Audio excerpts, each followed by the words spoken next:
Olá, eu sou o Gabriel Ramos. E eu sou o Diego Fernandes. E esse é o Me Dá Atenção, um programa sobre o cinema nacional que aborda filmes, suas questões sociais e como eles encaram. No programa de hoje falaremos sobre a obra de 2013 do diretor Mauro Lima, Tim Maia.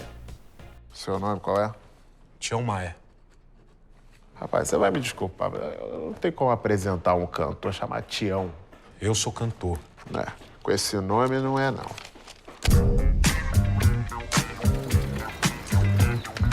Mas eu não quero mais ser um mulato sem chance. Obrigado. Que vem um branco penteadinho roubar a vez. Vou pros Estados Unidos. Look at this car.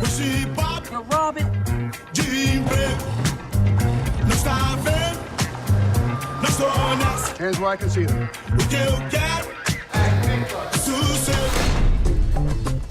Tanto tempo no estrangeiro e continua bebendo água de bica. Levantou um troco, não? Deixa eu ver isso aqui, ó. Roberto compra seu 8º carro. Roberto, tu tem que ouvir essa balada. Isso aqui vai explodir no teu gogó. Eu entendi, rapaz, mas agora eu preciso de algum balanço.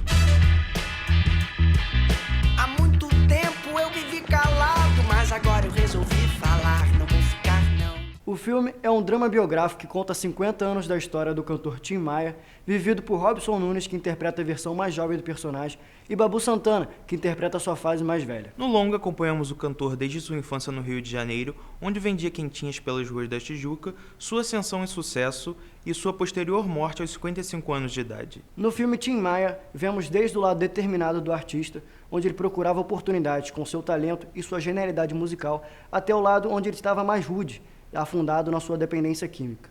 O filme mostra todos os lados da vida de Tim Maia. O filme ainda mostra momentos importantes da carreira do cantor, como sua viagem aos Estados Unidos e seus anos religiosos. A nossa equipe fez uma visita ao ator Babu Santana para saber um pouco mais sobre o filme e o seu personagem.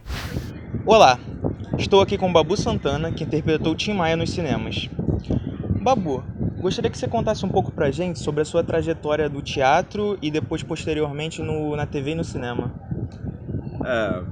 Essa questão do teatro veio com a minha mãe. A minha mãe é uma pernambucana que veio para cá, para o Rio, aos 17 anos e me contava muito sobre a vontade dela de atuar e a forma que ela foi oprimida, que ela foi persuadida a não atuar. Na época dela, ela dizia que as pessoas não credibilizavam essa profissão a pessoas negras e pobres. Isso ficou muito na minha cabeça e uma tia, minha tia do meu pai, né, irmã do meu avô, ela me levou para o teatro para a gente assistir o Saltimbancos. Eu tinha 6 anos de idade e aquilo me chamou muita atenção que no final da peça a gente foi cumprimentar os atores.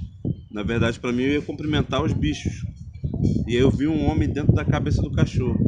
Aí eu falei para minha tia, o cachorro comeu um homem. Ela falou, não comeu não, é um ator. Eu falei, pô, um ator? O que é isso? Eu falei, é o cara que tava fazendo lá a peça pra gente ver. Eu falei, pô, ele ganha dinheiro pra isso? Aí ela ganhou, eu fiquei com aquilo na cabeça, eu tinha uns 7, 8 anos. Mas também para mim foi imputado que ser ator seria uma coisa para pessoas ricas, né, pessoas esteticamente bonitas, que aquele universo não pertenceria a mim.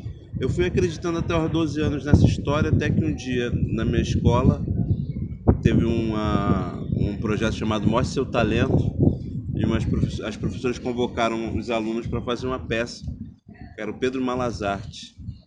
E aí eu fui fazer essa peça, fiquei amarradão, ganhei um prêmio de melhor atuação e depois esse prêmio foi um curso aberto numa escola tradicional do Rio.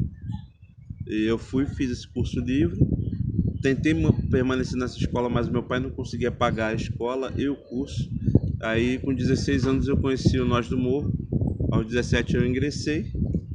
E até hoje eu tô nessa loucura aí, não sei mais o que fazer a não ser atuar. Eu vi que você ganhou o Prêmio Cinema Brasileiro de Melhor Ator, eu tenho interpretado justamente o Tim Maia, né? Eu queria que você falasse um pouco pra gente como foi protagonizar ele no cinema brasileiro para tantas pessoas e assim, o que você fez principalmente para demonstrar a verdadeira essência dele. Olha, na verdade o Tim Maia, eu sou fã desde por herança genética, né? Meu pai, assim, eu pensava que eu era fã, até conversar com meu pai. O meu pai conhecia todas as músicas, não só as famosas. Eu acho que eu conhecia mais as famosas. O meu pai conhecia tudo. Então, para mim, foi uma grande surpresa. Em primeiro lugar, porque eu já cantava, mas eu era um ator cantante, não era um cantor, né? Então, eu achava, quando eu fiquei sabendo do projeto, que o projeto que ia se interessar por um cara que cantasse mais, né? Mas aí o Mauro Lima, que é o diretor, me chamou para um teste. Eu fiz um teste. Na época, quem ia fazer a mulher do Tim Maia era a Alice Braga. E aí a gente estava fazendo um projeto junto chamado As Brasileiras, na TV Globo. E aí eu falei para ela que eu tinha feito o teste. Ela falou, não, tem que ser você, tem que ser você. Ela promoveu esse encontro entre eu e o Mauro. Que aí, para nossa surpresa, ele já sabia que ele estava em dúvida entre eu e o Robson. E tava com a ideia maluca até então de colocar nós dois para fazermos o Tim Maia. E aí deu tudo certo, ele conseguiu defender essa tese dele, e aí cabia eu e o Robson mergulhar para que essa tese dele fosse agraciada, né? Então a partir de 2011 que eu fui contratado, eu comecei a ouvir tudo que o Tim Maia gravou, ver todos os vídeos o material dele é muito rico, né? Especificamente da música. E ele era um cara ele era um cara muito comunicativo. Ele até fala, né, um vídeo que ele é um cineasta frustrado, então a gente tinha muita imagem, muito tudo. E tinha a biografia do Nelson Motta, que inclusive o filme é pautado pela biografia do Nelson Motta. Então a gente teve todo esse mergulho, a gente teve a preparação de elenco da Maria Silva Siqueira Campos, né, que foi brilhante com a gente. Tivemos a preparação de voz do Pedro Lima, né, o Pedrão, que é uma voz inspiradora, um cara super competente. E eu acho que minha principal fonte de pesquisa foram as letras do Tim Maia. E no primeiro dia de filmagem, eu tive contato com o filho dele, o filho biológico dele, o Carmelo. Foi sensacional, porque através do Carmelo eu fui botar a cereja do bolo da minha criação, que era ver como o Carmelo se expressava quando falava do pai. Ele tinha uma particularidade no corpo que ele falava que eu até então não tinha percebido, uma coisa assim, né? Que aí, conversando com o Carmelo, eu pude perceber e que foi totalmente... foi muito emocionante conversar com o Carmelo. Estava me maquiando e ele abriu o olho e o Carmelo, ele fisicamente pode não lembrar diretamente de mais, mas ele tem uma coisa assim do centro do rosto, assim, muito... Eu tomei um susto, né? E aquilo ali foi a cereja do bolo para a minha composição. E também a parceria com o Robson. O Robson, a gente tinha um desafio de manter uma unidade de interpretação, né? O arco, ele fez a metade do arco, eu fazia o outro. Então, para não deixar torto, a gente teve uma sincronia, chegou a um ponto da gente ir pro ensaio com a mesma cor da roupa, sem estar junto, sabe? Ele veio de Copacabana, eu vim de Vidigal, e a gente se encontrou e a gente estava com a mesma paleta de cor. Resumindo essa loucura toda, foi uma das pesquisas de personagem mais bacana, pela minha admiração, pela minha compreensão do que ele passou, né? E pelo resultado depois, né, cara? Foi lindo. Hoje eu tenho uma banda que é totalmente inspirada na minha experiência que eu vivi com o Tim Maia. Hoje a gente tem banda, a gente faz shows, nós temos nossa própria música e tocamos show. Você falou pra gente que você pesquisou assim, o lado musical dele, teve bastante assim, as influências músicas dele para o seu personagem. Eu queria saber assim, eu percebi que você tem algumas partes que canta no filme, né? E aí eu queria saber como é que foi essa sua preparação para ter assim, chegar o mais perto possível dele e assim, as técnicas utilizadas para assim, para mostrar assim a sua voz na música dele, sabe? Bom, a gente teve a preparação do Pedro Lima, como eu falei anteriormente, e foi bem intenso. A gente fazia 2, 3 aulas de voz por semana. E também tinha minha experiência com o teatro musical, né, do Nós do Morro. A gente fazia muito musical. E o filme, o Mauro, a gente estava falando de um gênio musical, né? Então essa foi uma parte do filme que foi bem peculiar. A gente tentou, eu ficava assim falando, Mauro, eu não consigo atingir, tem notas que o Tim Maia canta que eu não consigo atingir, bicho. Aí vamos fazer essas aulas, porque a gente também não precisaria fazer um show de 2 horas. A gente precisava de uma sequência de 1 minuto no máximo. Então a gente, por exemplo, o Azul da Cor do Mar foi uma experiência muito bacana, que eu sempre, quando ia cantar, eu tentava cantar um tom abaixo. Só que a gente trabalhou lá com o Berna e com o Pedrão, a gente conseguiu.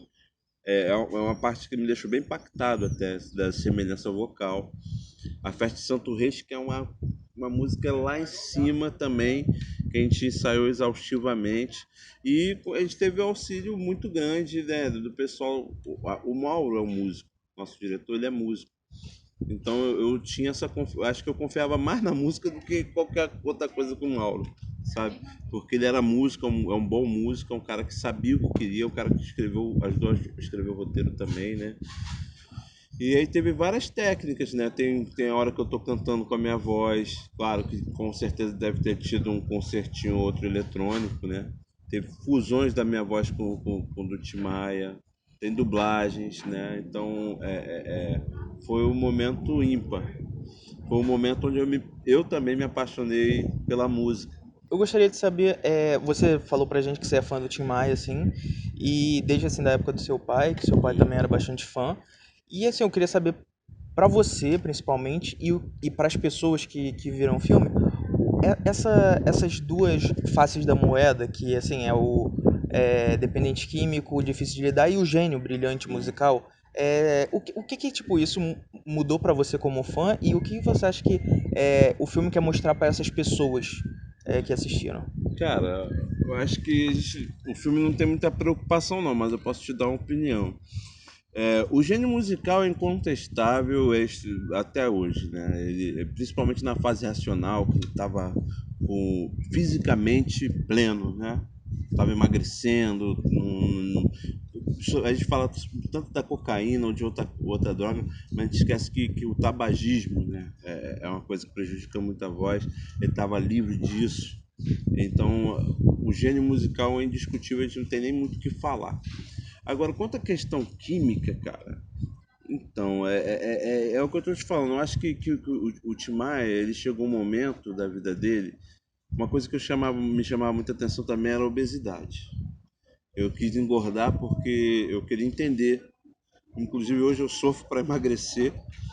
Eu até brinco, se a gente fizesse o filme agora, acho que eu ganhava um Oscar, porque a obesidade, ela, quando você não se aceita, com toda essa pressão, cara, imagina, o cantor, quando a gente pensa em cantor, logo a gente vê quem? Rick Martin, né? O cara magro, bonitão, branco, os olhos azuis, as meninas caindo de pau, tal. E aí, de repente, você olha pro espelho, você é um cara negro, com cabelo afro, com beição e gordo pra caralho. E aí, os seus músicos saem, todo mundo sai com as meninas, você não sai. Então, isso gera uma depressão que eu acho que leva você pro conforto das drogas, né? A droga, todo mundo fala negativamente, a gente tinha que falar de verdade o que são as drogas. Se a droga fosse ruim, ela não seria esse sucesso.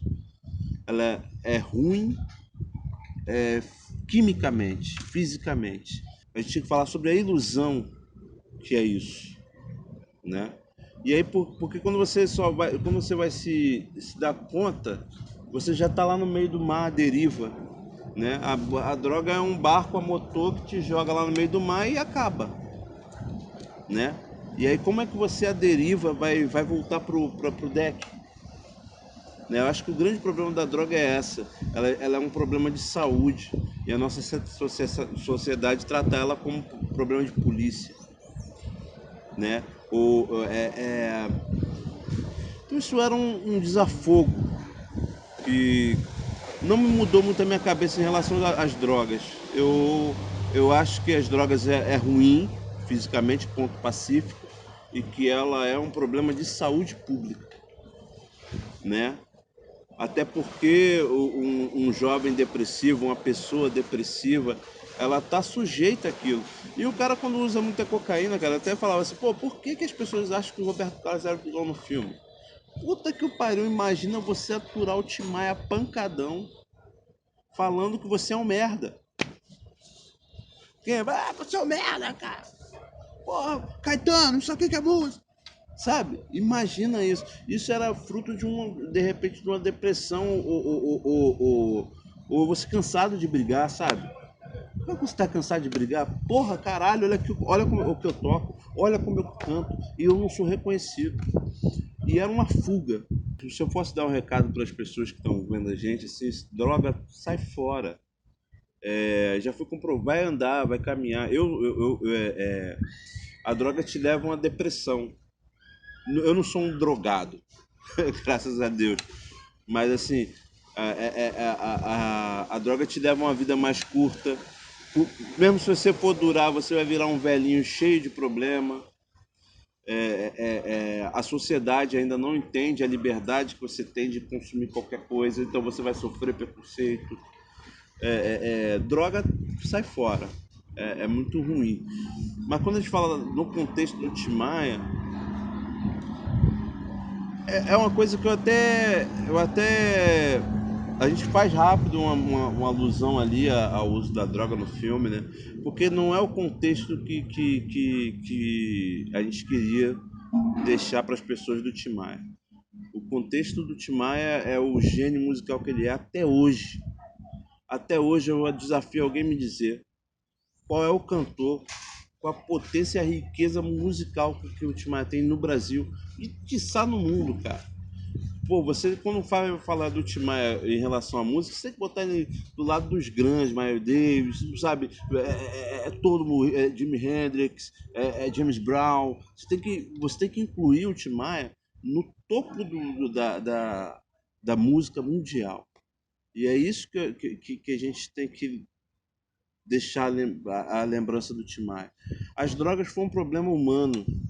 Eu acho que até hoje a sociedade lida errada com elas, sabe? Eu sou tabagista, eu fumo cigarro.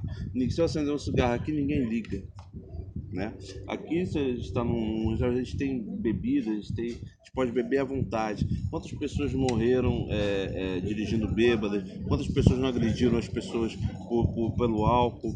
Aí a gente vem normatiza. Isso pode, isso não pode, isso não... Hipocrisia. Eu acho que muitas pessoas que se perdem no mundo da droga é vítima da hipocrisia humana, né? Então eu acho que Tim Maia foi vítima disso. E por alguns segundos ele era feliz, porque ele esquecia que era gordo, que ele esquecia que tinha preconceito contra a pele dele, que ele se jogava no mundo, né? Mas fruto de uma opressão social. Mas é uma felicidade que cobra um preço que até hoje a gente fala de um gênio e nos faz lembrar delas. Então, quer dizer, eu acho que o Tim Maia perdeu muita da credibilidade dele na época por ser usuário de droga. Mas não é assim que a gente tem que lembrar do Tim Maia. A gente tem que lembrar da grande voz, lembrar que as músicas do Tim Maia não eram só interpretadas vocalmente. Ele fazia os arranjos musicais dele, na grande maioria. Ele tocava todos os instrumentos. Era um cara fantástico. Era um cara carinhoso. Ele era um cara nervoso, né? Principalmente pela sequela das drogas. Mas ele era um cara muito amoroso, muito carinhoso. Toda vez que eu ia falar de pessoas em relação a ele, pessoas que conviveram com ele, falam mais de momentos felizes do que momentos tristes. E fica aí meu apelo para a sociedade, né? Que o cara que é dependente químico, ele é uma pessoa que está precisando de ajuda, não de paulada, sabe? Ele é um cara que precisa de hospital e não de cadeia. E aí, o que acharam do filme? Esse foi o nosso programa de hoje, esperamos que tenham gostado. Eu sou o Gabriel Ramos. E eu sou o Diego Fernandes e até a próxima.